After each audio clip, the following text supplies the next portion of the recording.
Hi, Parukutty മീഡിയയിലേക്ക് എല്ലാവരെയും സ്നേഹപൂർവ്വം സ്വാഗതം ചെയ്തുകൊണ്ട് ഇന്ന് നമ്മളെ ശുചിത്വത്തിന്റെ കണ്ണിനുള്ള ഒരു യോഗയാണ് ചെയ്യാൻ പോകുന്നത്. അതിന് മുന്നോടിയായി നമ്മൾക്ക് 2-3 എക്സസൈസ് ചെയ്യേണ്ടതുണ്ട്. നമ്മളെ വെറുതെ നിന്നതിന് ശേഷം 2-3 എക്സസൈസ് ചെയ്യാം. കണ്ണിനുള്ള യോഗ ചെയ്യുമ്പോൾ കണ്ണിനെ നമ്മൾ ശുചിത്വവുമായി ബന്ധപ്പെട്ടാണ് കണ്ണിനുള്ള യോഗ ചെയ്യുന്നത്. അപ്പോൾ നമ്മളെ കണ്ണിനുള്ള യോഗ ചെയ്യുമ്പോഴേക്കും നമ്മൾക്ക് കണ്ണുകൾക്ക് ഞരമ്പുകൾക്ക് അതിൻ്റെ വെയിനിന് വേണ്ട ഒരു ചെറിയ എക്സസൈസ് നമുക്ക് ചെയ്യേണ്ടതുണ്ട്. നമ്മളിപ്പം നമ്മളുടെ ബോഡിയെ അതിലേക്ക് തന്നെ കൊണ്ടുവരേണ്ടതുണ്ട്. നമ്മൾ എല്ലാ ദിവസവും ചെയ്യുന്ന എക്സസൈസ് തന്നെ നമുക്ക് ഇത് കണ്ടിന്യൂ ആയിട്ട് ചെയ്യാവുന്നതാണ്. ഇതാണ് നമ്മളുടെ നോർമൽ ആയിട്ടുള്ള എക്സസൈസ്. ഈ എക്സസൈസ് നമ്മൾ നമ്മളുടെ ബോഡിക്ക് നല്ല രീതിയിൽ കൊടുക്കേണ്ടതാണ്. കണ്ണിന് നമ്മൾ കണ്ണുകൾക്കുള്ള ഒരു യോഗയാണ് ചെയ്യുന്നത്. അതുകൊണ്ട് തന്നെ ഇനി തലയ്ക്കുള്ള എക്സസൈസ് കൊടുക്കുക. തല നേരെ നിർത്തിക്കൊണ്ട് നമ്മളെ തല ബാക്കിലേക്ക്, നേരെ താഴോട്ട്, നേരെ സൈഡിലേക്ക്, നമ്മളുടെ ഈ ഷോൾഡറിന്റെ നേരെ. അപ്പൊ നമ്മളുടെ ഈ ഭാഗത്തുള്ള ഞരമ്പുകളെ വലിയും. നേരെ അതുപോലെ ഈ സൈഡിലേക്ക് ഷോൾഡറിന്റെ നേരെ തല കൊണ്ടുവരുമ്പോൾ ഈ ഭാഗത്തുള്ള ഞരമ്പുകൾക്ക് ഒരു വലിച്ചിൽ വരും. അതുവരെ ചെയ്യണം. പിന്നെ നേരെ നിൽക്കുക. പിന്നെ നമ്മൾ ബാക്കിലേക്ക് ചെയ്യുമ്പോൾ നമ്മുടെ ഇവിടെയുള്ള പേശികളെ വലിയണം. നേരെയാകുക. ഈ സമയം നമ്മൾ കണ്ണടക്കരുത്. ഇനി താഴോട്ട് ഇത്രയും ചെയ്യുക. ഇനി കണ്ണിനെ മെല്ലെ തലയെ ഈ സൈഡിലേക്ക്, ലെഫ്റ്റ് സൈഡിലേക്ക് ഒന്ന് മെല്ലെ ടേൺ ചെയ്യുക. നേരെ കൊണ്ടുവരിക. റൈറ്റ് സൈഡിലേക്ക് മെല്ലെ ടേൺ ചെയ്യുക. നേരെ കൊണ്ടുവരിക. ഒന്നും കൂടെ ലെഫ്റ്റ് സൈഡിലേക്ക്, നേരെ റൈറ്റ് സൈഡിലേക്ക്, നേരെ. ഇനി നമുക്ക് തലയെ പകുതി വരെ റൊട്ടേറ്റ് ചെയ്യാം. ബാക്കിലേക്ക് ഇങ്ങനെ ബാക്കിലേക്ക്, വലത് ഷോൾഡറിന്റെ അടുത്ത് നിന്ന് ഇടത് ഷോൾഡറിന്റെ അടുത്തേക്ക് കൊണ്ടുവരിക. ഇനി നമുക്ക് ഇപ്പുറം അതേപോലെ ചെയ്യണം. ഈ സൈഡ് നമുക്ക് വേണമെങ്കിൽ തലയെ മെല്ലെ ഒന്ന് റൊട്ടേറ്റ് ചെയ്യാം. കണ്ണുകൾ അടയ്ക്കരുത്. തിരിച്ച് ഇങ്ങനെ ചെയ്യുക. ഇപ്പൊ നമ്മളുടെ കണ്ണുകൾക്ക് നമ്മളുടെ തലയുടെ ഇത്രയും ഭാഗത്തേക്കുള്ള ഒരു ചെറിയ വ്യായാമം നമുക്ക് ലഭിച്ചു കഴിഞ്ഞു. ഇനി നമ്മളുടെ ബോഡിക്ക് കംപ്ലീറ്റ് ഒരു റിലാക്സേഷൻ കിട്ടണം. നമ്മൾ ഏതൊരു എക്സസൈസ് ചെയ്യുമ്പോഴും നമ്മൾക്ക് നമ്മളുടെ ബോഡിക്ക് ഒരു വ്യായാമം കൊടുക്കേണ്ടതുണ്ട്. നോർമൽ ആയിട്ടുള്ള നമ്മൾ ഇരുന്നു കൊണ്ടായതുകൊണ്ട് ഒരു ചെറിയ എക്സസൈസിന് ഇതെവിടെ നമ്മൾ ചെയ്യണതാ. ഇങ്ങനെ കാലിനെ നമ്മളുടെ ചെസ്റ്റിനോടെ കൊണ്ടുവരിക. ഈ സമയം നമ്മളുടെ കാലിൻ്റെ ടോ താഴോട്ട്. ഇനി നമ്മളെ ബാക്കും കൂടെ കൊടുക്കണം. ഇങ്ങനെ ബാക്ക്, അതായത് ഇങ്ങനെ പുറന്നിരുന്നിട്ട് ഈ കാല് ഇവിടെ കൊണ്ടുവരിക. ഇത്രയും നമ്മളെ ചെയ്യേണ്ടതാണ്. നമുക്ക് വേണമെങ്കിൽ ഇതൊരു എക്സസൈസ്, ഇതൊരു സിമ്പിൾ എക്സസൈസ് ആണ്, എന്നാൽ ഇത് ഒന്ന് ചെയ്യാവുന്നതാണ്. ഇനി നമ്മളുടെ കണ്ണിന്റെ യോഗയിലേക്ക്, അല്ലെ കണ്ണിന്റെ എക്സസൈസിലേക്ക് പോകേണ്ടതാണ്. കണ്ണിന്റെ യോഗ പിന്നീട് ഞാൻ നന്നായി കാണിച്ചു തരാം. ഇപ്പോൾ നമ്മളെ കണ്ണിനുള്ള എക്സസൈസ് ആയതുകൊണ്ട് കണ്ണിന്റെ യോഗയിലേക്ക്, എക്സസൈസിലേക്ക് പോകും. നമ്മളിങ്ങനെ മാറ്റിലിരിക്കുക. ഇരുന്നതിന് ശേഷം നമ്മളുടെ 2 കൈയിന്റെയും മുഷ്ടി ചുരുട്ടി പിടിച്ച് ഇങ്ങനെ ഇരിക്കുക. ഇരുന്നിട്ട് വലത് കൈ നേരെ നമ്മളുടെ കഴുത്തിന് നേരെ, കണ്ണിന് നേരെ ഉയർത്തിപ്പിടിക്കുക. എന്നിട്ട് നമ്മളുടെ കണ്ണുകൾ രണ്ടും ആ വലത് കൈയിലെ തള്ളവിരലിന്റെ നഖത്തിലേക്ക് നോക്കുക. ഇത് നമ്മളുടെ കണ്ണുകളുടെ ദൃഷ്ടി എത്തുന്നിടത്ത് വരെ മുകളിലേക്ക് കൈയെ ഉയർത്തിക്കൊണ്ടുപോവുക. തലയോ കഴുത്തോ അനങ്ങരുത്. ഇനി ഇങ്ങനെ പിടിച്ചതിന് ശേഷം വലത് കൈയാണ് ഇപ്പൊ ഞാൻ പിടിച്ചിരിക്കുന്നത്. വലത് സൈഡിലേക്ക് കൈ കൊണ്ടുപോകുമ്പോൾ നമ്മളുടെ തലയോ കഴുത്തിനോ ചലനമില്ലാതെ കണ്ണുകളുടെ ദൃഷ്ടി മാത്രം ഈ തള്ളവിരലിന്റെ നഖത്തിലേക്ക് നോക്കണം. ഇപ്പൊ വലത് സൈഡിലേക്ക് കൊണ്ടുപോവാൻ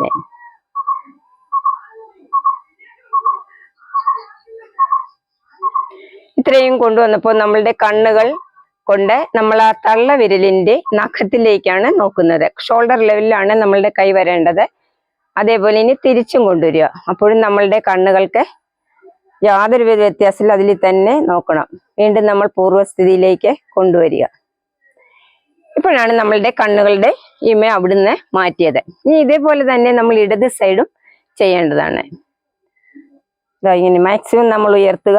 കണ്ണ് കഴുത്തോ തലയോ അനങ്ങാതെ കണ്ണുകൾ മാത്രം ആ ഇടത് കൈയുടെ തള്ളവിരലിന്റെ നഖത്തിലേക്ക് നമ്മളുടെ ദൃഷ്ടിയെ പതിപ്പിച്ചു വെക്കുക. ഇതാ ഇങ്ങനെ.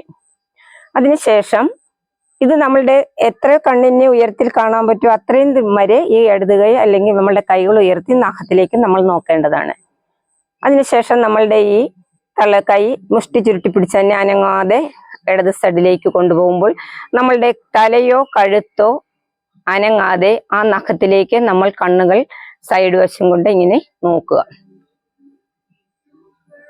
പിന്നെയും തിരിച്ച് നമ്മൾ യഥാസ്ഥാനത്തേക്ക് കൊണ്ടുവന്ന് അതിനുശേഷം ഇവിടെ നിർത്തുക. ഇതാണ് കണ്ണുകൾക്കുള്ള യോഗം. ഇത് ഒരു 3-4 പ്രാവശ്യം നമ്മൾക്ക് ഇത് ചെയ്യാവുന്നതാണ്. അതിനുശേഷം നമ്മൾ ഓരോ പ്രാവശ്യം ചെയ്യുമ്പോൾ കൂട്ടി നമുക്ക് ചെയ്യാം. ഇതിലെ ഏറ്റവും ഇമ്പോർട്ടന്റ് എന്ന് പറഞ്ഞാൽ നമ്മളുടെ കണ്ണുകൾ കൊണ്ട് നോക്കുമ്പോൾ നമ്മളുടെ കൈ നേരെ ചുരുട്ടി മുന്നിലേക്ക് പിടിച്ചുകൊണ്ട് ആ കണ്ണുകൾ എത്രത്തോളം കൈ ചുരുട്ടിയ കൈ എത്രത്തോളം ഉയരത്തിൽ കൊണ്ടുപോകുന്ന അത്ര നമ്മളുടെ കണ്ണുകളുടെ ദൃഷ്ടിക്ക് പതിക്കാൻ പറ്റുന്ന അത്രയും ഉയരത്തിലേക്ക് ഈ കൈകളുടെ തള്ളവിരലിനെ ചുരുട്ടി കൊണ്ടുപോയി നമ്മളുടെ കണ്ണുകൾ കൊണ്ട് ആ നഖത്തിൽ തന്നെ നോക്കണം, ഇമ വെട്ടാതെ നോക്കണം. എന്നിട്ട് നമ്മളുടെ കൈ റൈറ്റ് സൈഡിലേക്ക് കൊണ്ടുപോകുമ്പോൾ നമ്മൾ നേരെ ആ സൈഡിലേക്ക് നോക്കണം. നമ്മുടെ തലയോ കഴുത്തോ ഈ സമയം അനങ്ങാൻ പാടില്ല. കണ്ണുകളുടെ ദൃഷ്ടി മാത്രം ആ നഖത്തിലേക്ക് കൊണ്ടുപോയി നോക്കണം. തിരിച്ച് നേരെ കൊണ്ടുവരിക, കയ്യെ താഴെ നിർത്തുക. വീണ്ടും നമ്മളുടെ കൈ അടുത്ത കൈ എടുക്കുക.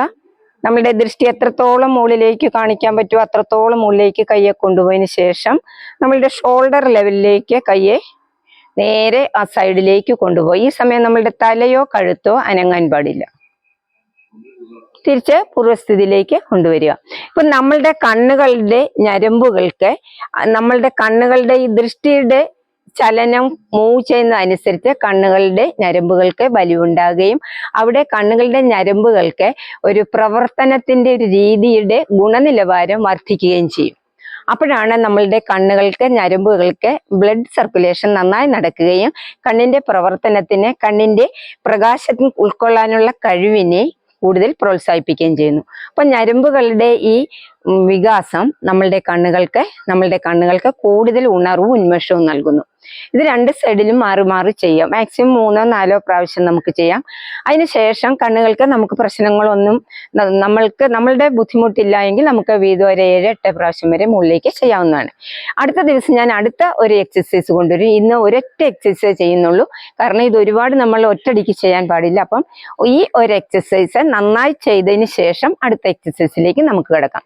ഇതാണ് കണ്ണുകൾക്ക് ശരീര സംസ്കൃതിയിലെ ശുചിത്വവുമായി ബന്ധപ്പെട്ടുള്ള വ്യായാമം. ഇതേപോലെ തന്നെ നമ്മളുടെ പല്ലുകൾക്കും നല്ല ഒരു വ്യായാമം കൊടുക്കേണ്ടത്. നമ്മൾ രാവിലെ പല്ലൊക്കെ വൃത്തിയാക്കുന്ന സമയം പല്ലിന്റെ അകഭാഗവും പുറഭാഗവും നന്നായി വൃത്തിയാക്കുകയും വായുടെ മോണയുടെ സൈഡുകൾ വൃത്തിയാക്കുകയും ചെയ്യണം. കൂടാതെ നമ്മളുടെ വായുടെ അകഭാഗം നന്നായി കഴുകി വൃത്തിയാക്കണം. നമ്മളായ സോഫ്റ്റ് ബ്രഷാണ് നമ്മുടെ പല്ലുകൾക്ക് തേക്കുന്നതിന് നമ്മൾ ഉപയോഗിക്കേണ്ടത്. അമിതമായിട്ട് നമ്മൾ ഒരു നേരവും പല്ല് തേൽക്കാൻ പാടില്ല. കൂടാതെ നമ്മൾ ഒരു മിഠായി പോലെയുള്ള ലഘുഭക്ഷണങ്ങൾ കഴിച്ചാൽ പോലും നമ്മൾ പല്ല് തേക്കുകയും പല്ലിന്റെ ഉൾഭാഗവും അകഭാഗവും മോണയും വായുടെ അകഭാഗം മുഴുവനും നന്നായി ക്ലീൻ ചെയ്യുകയും ചെയ്യണം. അപ്പോൾ നമുക്ക് നല്ല രീതിയിലുള്ള പല്ലുകളും നമ്മൾക്ക് ലഭിക്കുന്നതാണ്. കൈ ഉപയോഗിച്ച് നന്നായി പല്ലിനെ അമർത്തി തേക്കാവുന്നതാണ്. സോഫ്റ്റ് ബ്രഷ് മാത്രമേ ഉപയോഗിക്കാവൂ. അതും അമിതമായിട്ട് ഉപയോഗിക്കാൻ കുറച്ച് നാൾ ബ്രഷ് ഉപയോഗിച്ചതിന് ശേഷം ബ്രഷ് മാറ്റുകയും ചെയ്യണം. അപ്പോൾ നമ്മളുടെ പല്ലുകൾ നല്ല രീതിയിലുള്ള പല്ലുകളെ നമ്മൾക്ക് ലഭിക്കുന്നതാണ്. ഇതാണ് നമ്മളുടെ ശുചീകരണത്തിൽ പല്ലുകൾക്കുള്ള ഇമ്പോർട്ടൻറ്റും കണ്ണുകൾക്കുള്ള ഇമ്പോർട്ടൻ്റ് ആയിട്ടുള്ള 2 ഭാഗങ്ങളാണ് ഞാനിപ്പോൾ ഇവിടെ വിവരിച്ചിരിക്കുന്നത്. ഇതോടുകൂടെ നമ്മളുടെ ശുചിത്വത്തിലെ കണ്ണുകളുടെയും പല്ലുകളുടെയും ഞാനിവിടെ കണ്ണുകൾക്കുള്ള വ്യായാമം നമ്മൾ യോഗാസനം വീണ്ടും തുടങ്ങുമ്പോൾ കണ്ണുകൾക്കുള്ള വിവിധ തരത്തിലുള്ള യോഗയുമായി വരുന്നതാണ്. ഇപ്പോൾ ഇത്രയും ഈ 2 കാര്യങ്ങളാണ് നമുക്ക് ഇമ്പോർട്ടൻ്റ് ആയിട്ട് ഇപ്പോൾ മനസ്സിലാക്കേണ്ടത്. അപ്പൊ നമ്മളുടെ ശുചിത്വവുമായി ബന്ധപ്പെട്ട ഈ കാരണം ഇവിടെ ഇതോടുകൂടെ തീരുകയാണ്. ഇനി അടുത്ത നമ്മളുടെ പോഷകാഹാരമാണ്, ആഹാരത്തിന്റെ സമീകൃത ആഹാരം.